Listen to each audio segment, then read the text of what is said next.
Olá pessoal, tudo bem? Vamos aqui gravar mais um vídeo. Sou o professor Marco Canadas e mais um vídeo de literatura infantil no nosso curso de pedagogia, né? Hoje eu vou abordar com vocês o tópico 4, tratando um pouquinho do conto de fadas e um pouquinho das fábulas, né?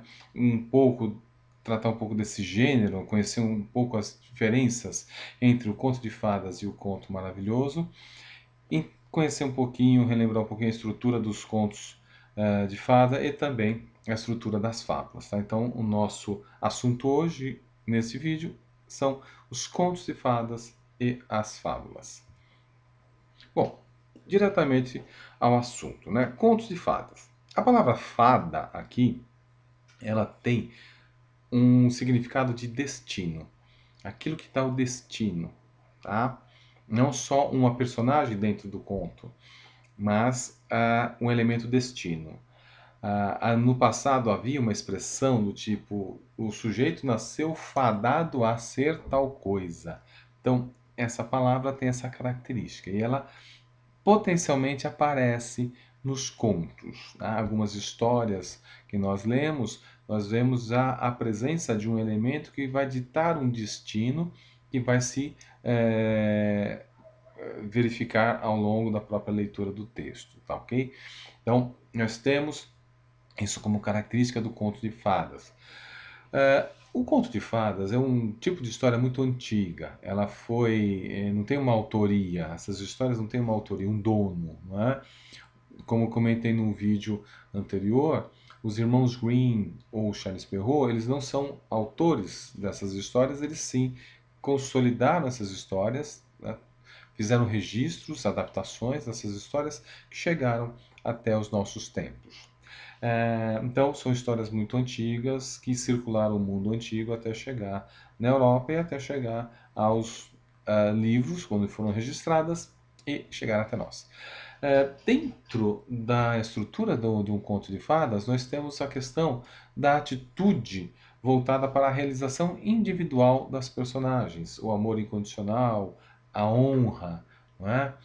Então, um conto de fadas, ele tem essa característica, o príncipe, a princesa, um problema algo que tenta separar esses dois, mas no final eles acabam ficando juntos, dentro de todo um percurso que o herói vai percorrer aí, né, vai seguir para conseguir o seu desejo, que é a princesa ou a princesa conseguir salvar o príncipe.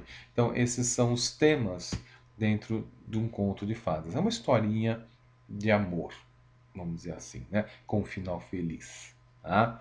Então, nós temos essas características. Sempre há num conto de fadas um percurso do herói que ele passa por provas, supera obstáculos. Esses obstáculos podem ser de vários tipos, né? Pode ser esperar pacientemente a chegada do momento certo de atuar, né? Pode ser o herói que luta contra algum elemento, pode ser que o herói tenha que vencer seus próprios medos. Então, essas provas e obstáculos mudam bastante de história para história, mas sempre há um percurso do herói em superar seus traumas, superar suas dificuldades ou as dificuldades a ele propostas, ok? Então, basicamente, nós temos isso. Outro modo de identificar o conto de fadas é por uma estrutura bem básica, né? A estrutura básica desse conto de fadas tem um início, uma ruptura, um confronto, superações e obstáculos, um momento de restauração e um desfecho, né? O início, toda história tem um início, um começo, dentro de uma realidade compartilhada com o leitor. Tá? Era uma vez, numa terra distante, um castelo. Nesse castelo havia um rei com lindas filhas. Ou seja, castelo, terra distante, reino, tudo isso existe. Né? De repente, nessa narrativa, surge um elemento que rompe com a realidade do leitor. Né? Nesse castelo, a princesa foi lá, jogou uma bolinha de ouro que caiu num lago e afundou. Ela chora, de repente ela ouve uma voz. E quem está falando? É um sapo. O sapo conversando com a princesa. Nesse momento surgiu um elemento fantástico. Então há uma ruptura ruptura com a realidade do leitor, né? E entramos na fantasia da própria história. Então agora tudo vai se passar na fantasia, no plano da fantasia dentro dessa história, né? Esse herói vai passar por provas, por superação de obstáculos, vai buscar soluções do seu problema no plano da fantasia, com poções mágicas, com amuletos, com varinhas mágicas e etc. Repare, todas as histórias de contos de fadas têm esse percurso, esse momento, né, que é o grosso da história, com o herói, né, tendo que buscar soluções para o problema dele, tá? Chega um momento na história em que há uma restauração do que havia no início, né? Ou seja, há um quebrar encantamentos, uma verdade é revelada, né? É a questão do beijo que acorda a bela adormecida, o príncipe sapo que é beijado ou atirado na parede e volta a ser príncipe, né? Então, todos esses elementos surgem agora nessa restauração, quebra dos encantamentos, né? Então há uma magia envolvendo ali, e nesse momento se quebra o encantamento, se volta à realidade do início da história, e depois se vai para um desfecho. O desfecho é o finalzinho da história. E foram lá para o castelo do príncipe, pegaram uma carruagem e foram para outro lugar, teve uma festa e um baile em homenagem à solução do problema e final da história, tá? Então, basicamente, o conto de fadas tem essa estrutura, certo? Então, conto de fadas tem príncipe e princesa, tem a paixão que surge, tem algum elemento que tenta separar esses dois personagens e no final eles ficam juntos e a verdade é restabelecida, os encantamentos são desfeitos, tá? É importante ressaltar que o conto de fadas tem essa característica, essa estrutura. Já o conto maravilhoso, que é tudo igual a um conto de fadas, a diferença é que o conto maravilhoso ele é maior, mais amplo que o conto de fadas. Nós dizemos que todo conto de fadas é também um conto maravilhoso, mas nem todo conto maravilhoso vai ser um conto de fadas. Por exemplo, Chapeuzinho Vermelho é um conto maravilhoso, não é conto de fadas. Os Três Porquinhos, Pequeno Polegar. Isso, tecnicamente, para o mundo aí fora, tanto faz, não interessa. O importante é ouvir a história, curtir a história, ler a história para as crianças, aprender com essas histórias. Mas tecnicamente é uma sutil diferença, e é essa que eu contei para vocês, ok? Então, num curso de literatura infantil, é bom nós entendermos que existe uma sutil diferença entre o que é conto maravilhoso e o que é conto de fadas. Embora todo um universo de editoras, de livros escrevam ali contos de fadas e quando você vai ler, está lendo o Chapeuzinho Vermelho, Três Porquinhos e não vamos brigar com isso, né? Existe uma diferença, mas é só para nós aqui da academia sabermos nos posicionar, ok? Comentar rapidinho com vocês sobre fábulas. As fábulas são histórias que têm uma função muito explícita de transmitir um ensinamento por meio da representação de uma situação típica dos relacionamentos humanos vivida, entretanto, por animais. Não há presença humana nas fábulas, somente diálogos entre animais, e sempre há uma moral explícita. Ou seja, são situações humanas vividas por animais, problemas humanos, dilemas, contradições vividas por animais, sem a presença de humano, curtos, textos curtos, e sempre é o quê? Uma moral da história, né? No final, sempre é uma moral explícita, uma moral da história. Tá? Básico, toda fábula é assim. Toda fábula é curta, tem lá o seu título, tem lá a sua historinha, animais vivendo as situações humanas, uma moral da história. Fugiu disso, não é fábula. Pode ser conto, pode ser cinema de animação, pode ser outros gêneros. Tá?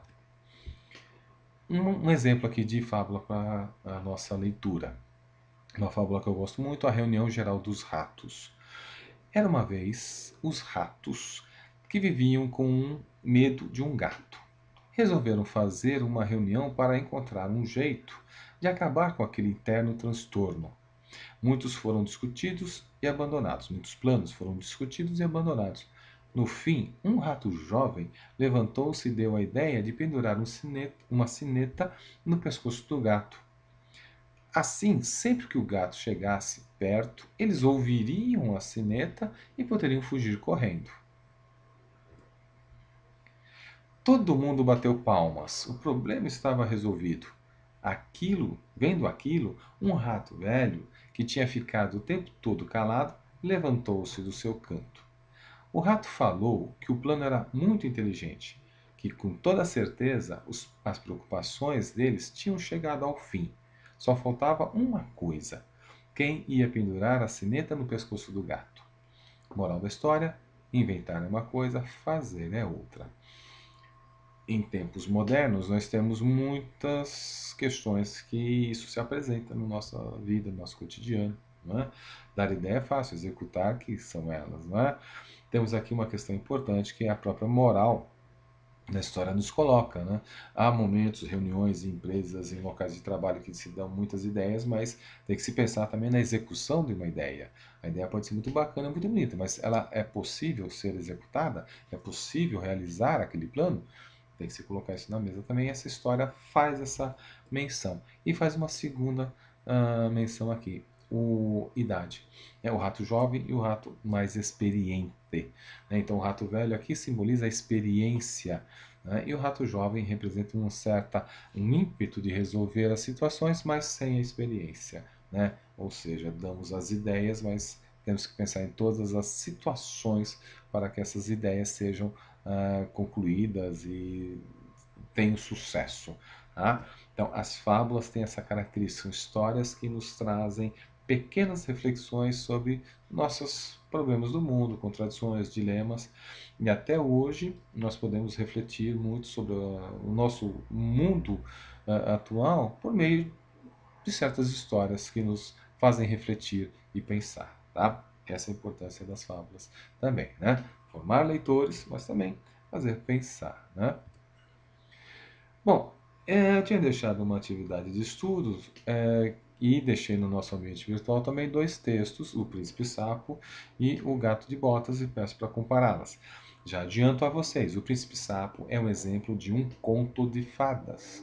Tem toda aquela estrutura que eu expliquei para vocês: início, ruptura, toda a parte de superação de obstáculos. Há uma restauração, né? O príncipe volta a ser príncipe, deixa de ser sapo, e um desfecho. Né? Então é um exemplo clássico de conto de fadas. Já o Gato de Botas é um exemplo clássico de um conto maravilhoso, em que o gato ele fala, né? Ele se apresenta ali, né? O elemento da história, só que ele sempre, até o final da história, ele vai continuar sendo o gato. Né? Na história do Gato de Botas, o dono do gato, ele é filho de um moleiro, ou seja, ele filho de quem faz farinha, um moinho de farinha. Ele é pobre, então ele não tem riqueza de terras, não tem dinheiro, né? E quem conduz toda a narrativa, toda a transformação desse jovem no Marquês de Carabás é o gato.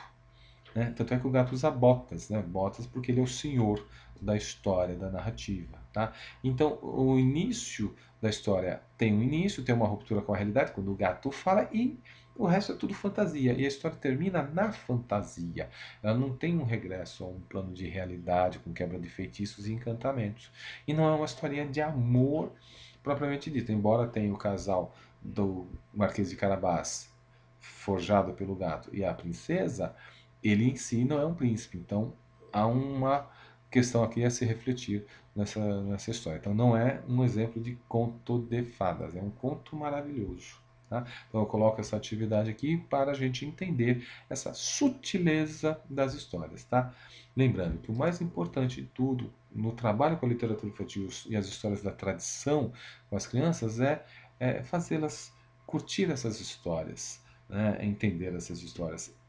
Essa diferença conto maravilhoso e conto de fadas é importante para o estudioso, para quem vai fazer uma pós-graduação, teoria literária e vai seguir sua vida. Na prática, a gente pode simplesmente ler as histórias e compartilhar as histórias e formar leitores, tá bom? Então, essa é a ideia. De novo, as referências bibliográficas aqui para vocês.